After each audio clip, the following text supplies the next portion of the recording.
All right, why don't we get started? First of all, I'd like to ask how many of you guys have ever done manipulation in a hospital environment before? Good, we have some. That's great. Hospital-based manipulation is one of those things that has really fallen by the wayside. Part of that is because of time constraints. You know, if you're in family practice or internal medicine and you are going in to see your patient and you've got 8 people in the hospital, chances are you just need to get out again so you can get back to your practice because you have patients at 8 o'clock. And so it makes it very difficult. However, hospital-based manipulation can be very rewarding, maybe not financially, but personally. And it is very useful, especially in the ICU of all places, because those people who tend to be the sickest tend to be the ones who can benefit the most by small changes in their physiology. And that's a lot of what we're going to talk about today. Everything that I'm going to talk about, although it's in reference to heart failure, is also applicable to anybody else who gets hospitalized. And tomorrow we're going to talk about the surgical patient and things that we would think about for them, but in particular the limitations in the surgical patient, because somebody went in and just, well, did something to them. So there's some changes in how we go about doing things. So that's going to be tomorrow. Tomorrow I plan on all of it to be hands-on almost, and we're just going to talk about things. Today we're going to do about 30 minutes or so of lecture, and then we're going to do some more hands-on stuff. Unfortunately, we only have 2 tables, but we'll do the best we can with what we have. Okay? And if you do have questions as we go along, please feel free to ask them. So first thing I want you to do is understand how you approach somebody who's acutely ill in the hospital. I want to teach you today some techniques that are very simple but very effective, and why they are effective and what you're trying to do with the technique, and then hopefully show you some things that are particularly useful in heart failure. I chose heart failure, one, because I've always been fascinated by it. I think physiologically it is an interesting disease. We see tons of it. It is a huge expenditure within our healthcare system, and so anything we can do that may help with that, I think, is useful. The problem with heart failure is it's not well defined. We talk about it all the time, but it is a true syndrome. It is not a disease entity all by itself. It's a conglomeration of symptoms that come together for various reasons, and there are all kinds of reasons why somebody would develop heart failure. The basic physiology behind heart failure, though, is relatively similar. Now, the reason why I'm going on and on about all this stuff is because that is the rationale that we're going to use to decide how we're going to do manipulation when we get to that part, because the knowledge base is essentially the same. The first problem is that there's a primary deficit in cardiac output. So our body has to figure out, okay, how do I continue to perfuse everything, and what changes do I need to make to do that? So those compensations we try to do are increase vasoconstriction so we can keep up our systemic vascular resistance. We try to increase our inotropy or chronotropy and expand our volume so we can all maintain cardiac output. And that's a great idea. The problem is it's a short-term solution.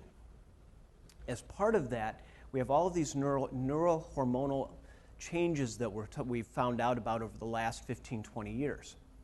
Now, 5 years ago, we used to think that the first thing that happened and the first thing that we measured was an increase in sympathetic tone. And so our norepinephrine levels went up. What we found out in the last year is that there are actually some changes occurring in the kidney that seem to precede the changes in the sympathetic system. Now, I'm not sure what to do with this information yet, and I don't know what it means, but I'm throwing it out there because it was one of those things I did come across, because one of the problems that we have in heart failure patients is almost all of them eventually end up with renal failure of some kind or another. And we don't really understand why that's happening, because it isn't just a matter of cardiac output. Now, maybe, we all know about the vascular disease that's going on and stuff like that, but there's more going on with the kidney and how it's interacting in heart failure than we really have come to understand yet. So when I get to the manipulative side and start talking about the kidney, I have a lot of questions in my mind as far as what's happening there and what we're doing. But again, all of this is nothing but a very short-term solution. Now, what does that mean? Well, in the long run, when we start getting these functional modifications, we have our increased inotropy, heart rate, and salt and water retention. And then we have, on the other side, we have these structural modifications that occur in the heart. and we get cardiac hypertrophy. There's an increase in non-muscular tissue that occurs, and when I say that, most of that is involving collagen, and we'll get a little bit to why that happens. But we also get this expression of adult cardiac genes that goes up, and that's where this collagen comes in, and these structural modifications start to have adverse effects of the heart on as well.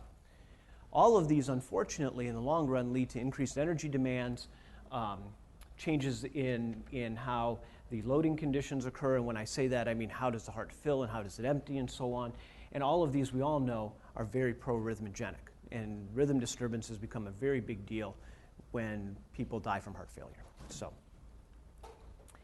now interestingly, there are some mechanical properties to the heart itself that are actually essential to this. When we look at how the heart, by the way, the reason I'm bringing this up is this is just a personal interest of mine. I'm also trying to work on my PhD, and this kind of goes into my PhD stuff, so I had to throw it in.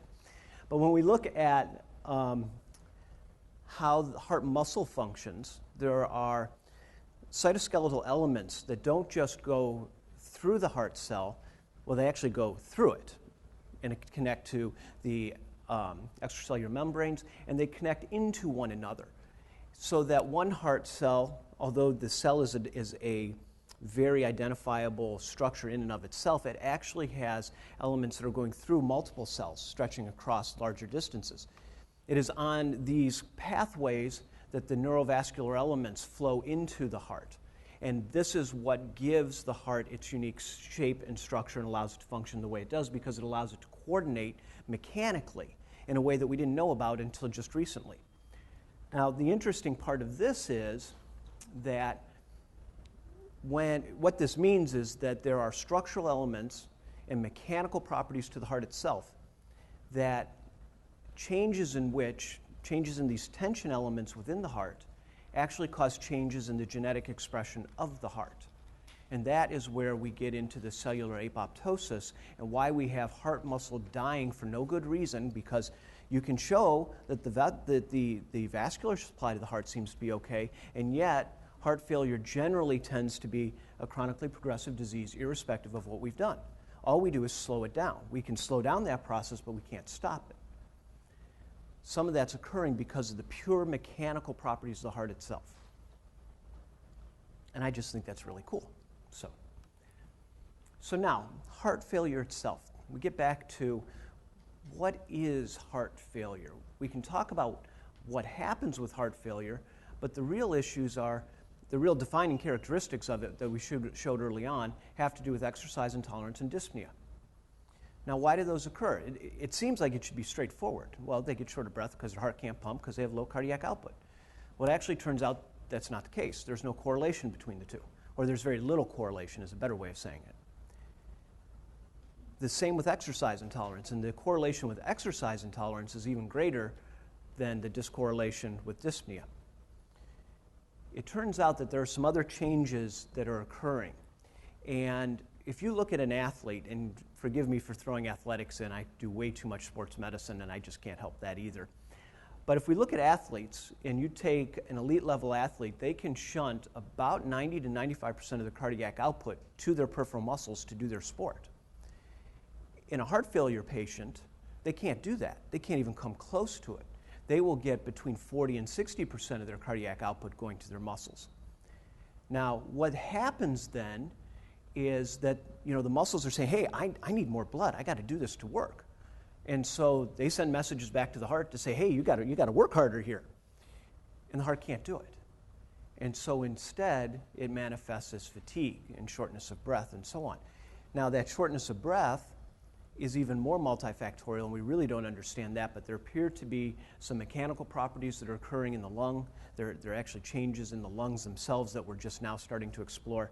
There are definite changes in how the ribs are moving. Probably there's a relationship in the intercostal muscles and in the diaphragm because, again, they're just muscles, essentially, and so that's probably playing a role. Is there anything else I want to make sure I mention in there? Oh, and then there's probably a neurologic element, too, that's feeding back from the pulmonary J receptors and from the respiratory muscles themselves that feed back into the brainstem that are probably working on this, too. But again, that's stuff we're just finding out about. So what I'm trying to say is heart failure is a much more complicated thing than it appears to be on the outside. And no matter how often I think I understand it, the more I look into it, the more I realize I don't really understand it all that well, because it's much more complicated what's happening physiologically and chemically. So what's all this have to do with manipulation? Well, that's what I'm going to hope to tell you about. When we look at what we do with manipulation, we're not treating diseases. We're treating a host physiology, so that we're trying to figure out how can we make the host function better than they have been. So when we're talking about heart failure, are there things that we can do that might help the patient in heart failure to function better than they were? So if we're going to think about that, okay, well, how would we do that? What are the major problems that we have identified? Mr. Jones comes in, he's 70 years old. He quit taking his Lasix 3 weeks ago because he got tired of getting up and peeing all the time. And so he comes in after being short of breath for a week, and he's 20 kilos overweight. This is a real guy, by the way, he did this.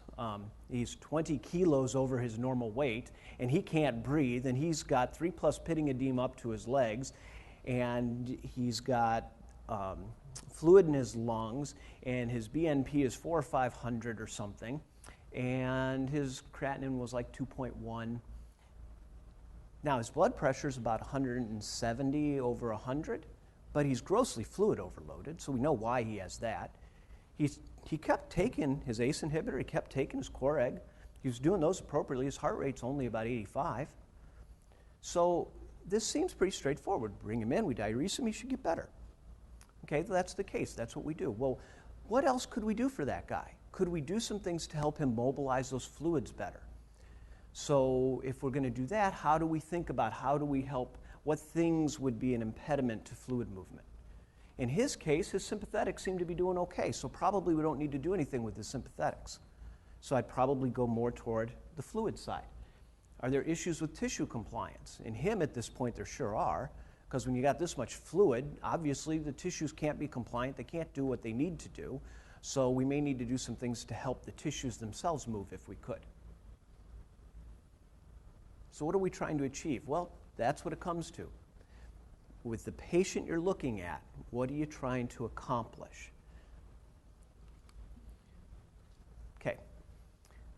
If we look at somebody's sympathetics, okay, what are the sympathetics that go to the heart that we might be able to do something with? Well, the sympathetics come from the heart, come out from mostly T1 to T5.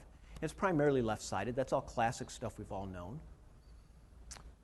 And so there are things that we can do that we might be able to affect how those sympathetics work. Now, one of the things we forget about very often is the stellate ganglion. Okay, the stellate ganglion, remember, is a merging of your inferior cervical ganglion and your first thoracic ganglion, and it sits right at the head of your first ribs. And it looks like a star, so it's called stellate ganglion. But importantly, they supply the sympathetics that control the rhythm of our heart. So on the right side, it goes over to the SA node. The left side goes to the AV node. So if you have somebody who comes in and they have almost any kind of rhythm disturbance whatsoever, they almost always have a first rib lesion to go with it. And it's a viscerosomatic reflex, just classic stuff. AFib's a great one because it almost always gives you an elevated first rib on the right side. So something to keep in mind. Parasympathetics come from the vagus. The vagus gives you the heart, the lungs, that whole side. Now, interestingly, C2 gives a contribution to the vagus. Actually, so does C1, but it's so tiny and we don't really know what to do with it and we don't know what it does. But C2 really does give a contribution to the vagus that is important. So we might need to be thinking about what to do with the vagus because generally heart failure is a sympathetic, an oversympathetic state, and so working with the vagus and maybe stimulating some parasympathetic tone may be beneficial to them. Fluids. Fluids move or don't move based on lots of reasons, but one of the big ones has to do with transverse restrictions in the body. Now, there are only a handful of things that can cause a transverse restriction in the body, which is why I have a picture of the diaphragm because it's one of them. And it's the biggest one and probably the most important one. Now, other transverse restrictions are the pelvic diaphragm. You can't get fluid up out of your legs if your pelvic diaphragm won't allow for that lymphatic drainage to come out of there. Simpson's fascia up here in your neck. This is why I brought up the first rib stuff, because it's intimately involved in first rib function. Simpson's fascia in your neck is another one. And that's important because your thoracic duct has to dump into your inferior vena cava up here. So we have to think about these things as we're trying to figure out, okay, where are these problems likely to occur and how could we address them? Some people will count the popliteal fascia as a transverse restriction. Clinically it is. Anatomically, I can't tell you exactly why it happens because nothing is moving in a transverse plane through that region. It is all moving in a vertical plane. But clinically, we do see that. You see it a lot after knee surgeries. And if you're having somebody who's had a knee surgery, like a replacement or something, and they're getting a lot of chronic swelling afterwards, opening up the popliteal space really does help get rid of that fluid. Renal function. Again, as I was preparing for this one, I just gave this lecture about 8 months ago in Ohio, and in that 8-month period, as I was re-reviewing some of the literature for this is where I came across all this stuff on renal function, and it left me more confused than ever about what we're doing, if anything, with the kidneys. I would say that we have to get fluid to the kidney in order for the kidney to be able to do anything at all. I would also say that the adrenal gland is really important to this. And the adrenal gland, by the way, has, for its size, has the most innervation of any organ in our body. It actually takes up 3 levels of the spinal cord, which for an itty-bitty thing is a huge amount of innervation. And it obviously is directly involved with how the kidney works. The sympathetics to the kidney, one of the things I came across is basically, sympathetics from the kidney, by the way, come out at T12 and L1. But one of the things I came across just recently said that this has no clinical significance whatsoever. Well, if you're an osteopath, I think it does have some clinical significance. So where do we start? Those are the 3 big areas that we have to think about. So where do we start? If any of you have met Ed Stiles, and Ed was a big influence in my life, and he has talked a lot about this area of greatest restriction, you can do that in a hospitalized patient. I personally don't find it all that helpful, but it's one of the things that you can do. And you just find the worst thing in the body, the worst restriction, wherever it happens to be, and you fix it. Another way, over the years, some of us who have done a lot of hospital-based stuff have developed kind of a routine that we've taught people. And that routine we're going to get to, and this is actually it's on this slide, sorry, is from OA to rib raising to diaphragm release to cervical thoracic spine and thoracolumbar junction. I tend not to do that myself clinically, and I'll get to what I actually do, but that's a reasonable thing to do, and that's what I teach when I have residents and students with me, because it gives you a way to begin working on somebody. Now, why would we do these things? Why would we start with the OA? Why would that be so important? Oh, sorry, I'm getting ahead of myself. Where do I start? When I'm evaluating the patient, what I want to know is why do they have heart failure, if I can tell. Sometimes we don't always know why they have heart failure. What brought them into the hospital? What decompensated? What physiologically seems not to be working? Is this a matter of primary pump dysfunction? Is it a rhythm problem more? Did they just quit taking their medicine? Did they have a new MI? What happened that precipitated this event? So where is that problem? Where is the problem? Now, when I say where's the problem, in the first guy I mentioned, his problem, he's fluid overloaded. So that's where we're going to address all of our work. But what about, a guy who comes in and he's in heart failure, and again, this was a real guy. He was 72. He had CML. He was undergoing treatment for CML. And he was immunocompromised, had a very bad infection in his lung that left bronchiectasis, and he has this chronically infected with Pseudomonas, and anytime anything happens, it seems like this flares up and kicks him into heart failure. And sure enough, he also developed AFib somewhere along the line, and so he was just prone to, whenever anything happened, he just decompensated completely. So now he comes in and he tells you he's short of breath, but he doesn't really have a whole lot of pitting edema or anything. It might be 1+, but his heart rate's 140, and his blood pressure is 180/90. And so now you start looking at him and go, okay, well, maybe in this case, I'm not going to go so much on the fluid side. I'm going to work on the neurologic side instead. So that's what I say, how do you decide where you're going to start? And that just depends on the patient. And that's how I tend to do it. So then you also have to keep in mind, what can they tolerate? If somebody's intubated in the ICU, you can't do too much to them because they can't tolerate it. You do too much and you mobilize too much fluid, then you'll make them worse. And we don't want to do that. For instance, probably a lymphatic pump is never a good idea in heart failure. It mobilizes way too much fluid way too quickly, and their body can't do it, and it ends up in their lungs, and you just made their respiratory status worse, and now they're in the hospital longer, and, well, they're worse off. So we have to think about what can they tolerate, and if you don't know, less is better. You can always come back later and do more. If you've got residents working with you, it's great because they can go back and do more, because I don't really want to go back and do more. I'd like to go home and see my kids. So these are all things you have to think about. Okay, so now, why would we start with the OA? The OA is really important because it's primarily heart failure is a hypersympathetic state. And if we can do something to increase the parasympathetic tone, very often that's helpful. And doing or addressing the area around the suboccipital space is very important. When we look at this area, this is C1. Here's your vagus coming down. You're seeing your contributions from C1 and C2 coming into it. And you can see how closely adherent to the bone and to the surrounding fascia and the muscles all of these nerves really are. I mean, they are right there. And so if you have increased tension in here, it changes how these things work. So if we can calm this area down, that might be beneficial.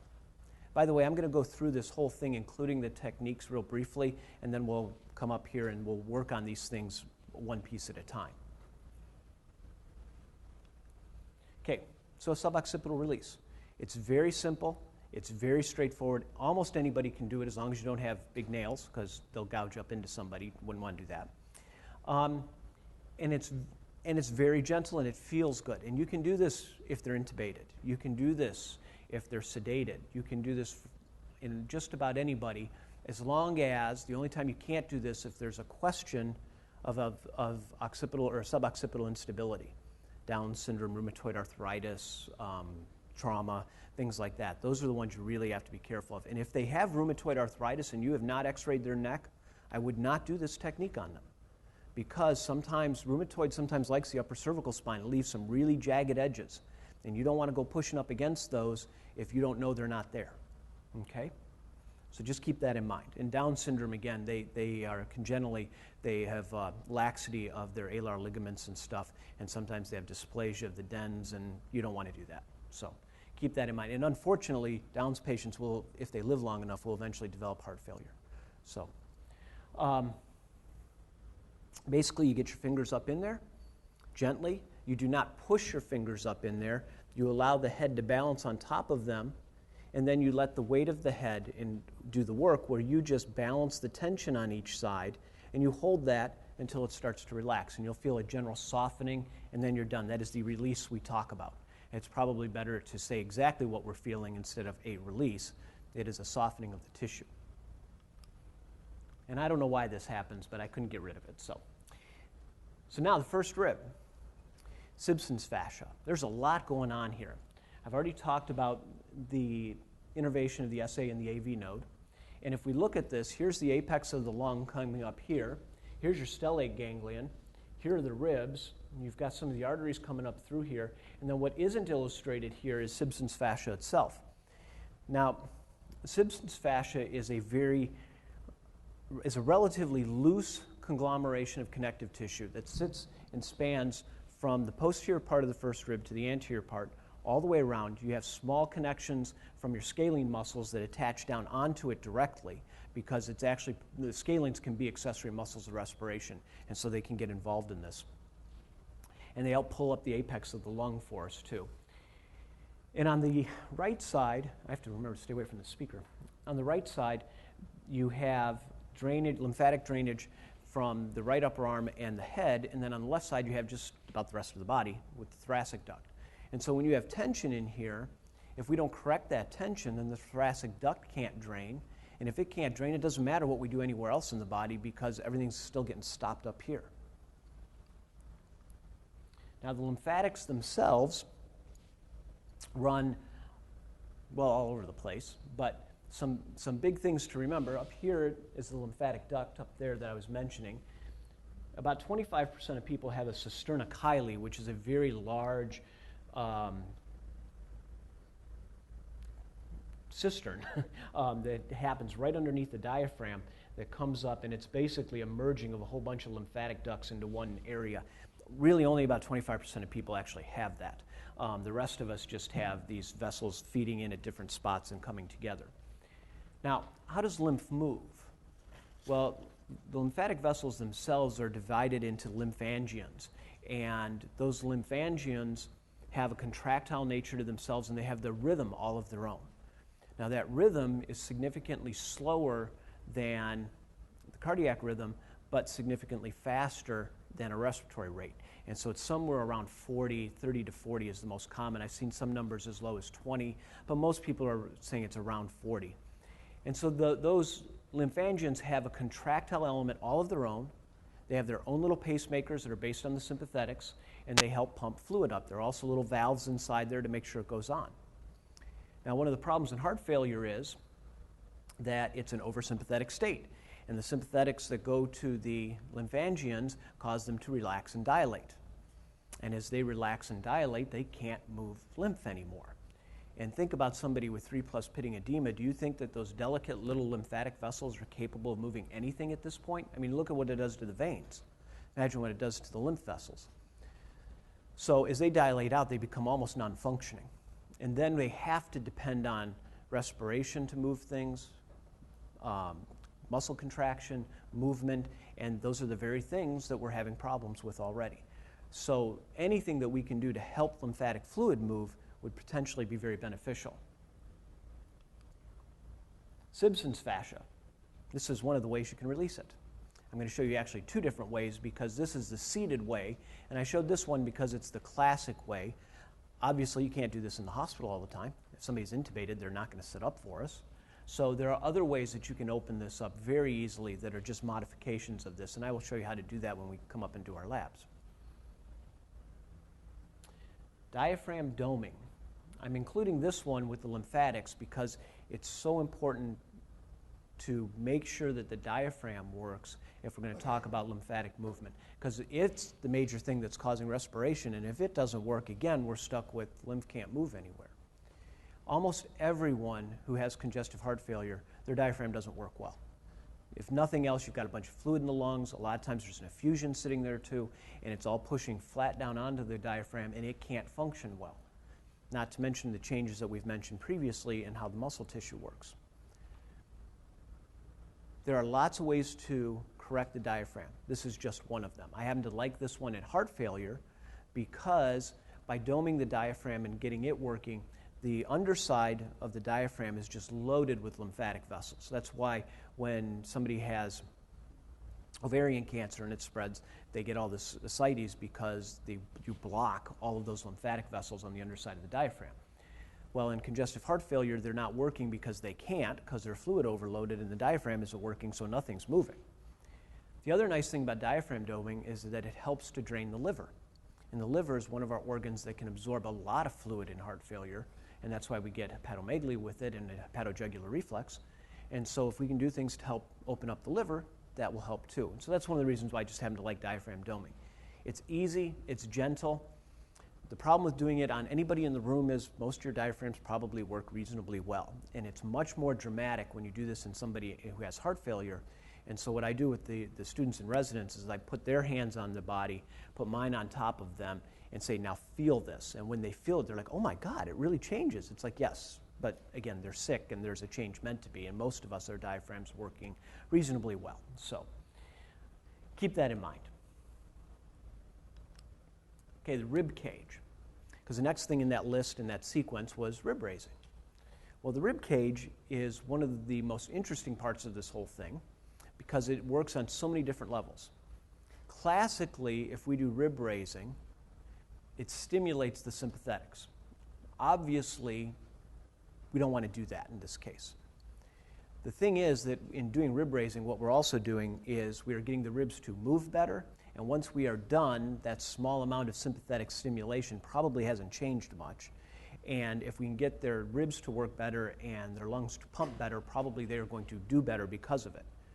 Now, there are ways to change rib raising to make it a sympathetically inhibitory technique, and I can show you how to do that. I don't do it very often because it takes a long time in the hospital, and I don't have that much time. So, and I mean, when something takes 3 minutes in the hospital to do, that's a significant amount of time when you have 8 people to see. And you're going to do this at each 3 minutes on each level and on both sides of the body. That's a lot. So, now, if we're going to pick and choose, probably we're going to pay attention to the upper ribs because, well, that's where the sympathetics of the heart are going. We actually have to pay attention to the lower ribs too, though, because they're the ones that tend to work the least well because of all the fluid in the lungs. Now, if somebody doesn't have a lot of pulmonary edema, you might not need to spend as much time there. Loosening up the lower ribs, though, also helps the diaphragm to function, so you might get a double thing out of that, too. So done properly, rib raising is very effective, and it works on many different levels to help stimulate what we're trying to do, to accomplish here. What I'm trying to show in this picture, by the way, it's kind of a confusing one, because here are the ribs. Here's the lung folded out. The heart would have been here. But you can see how the sympathetic ganglia sit right along the edge of the vertebra at the head of the ribs. And they are, again, they sit right over the heads. So, rib raising. We'll talk about how to do this properly here in a moment.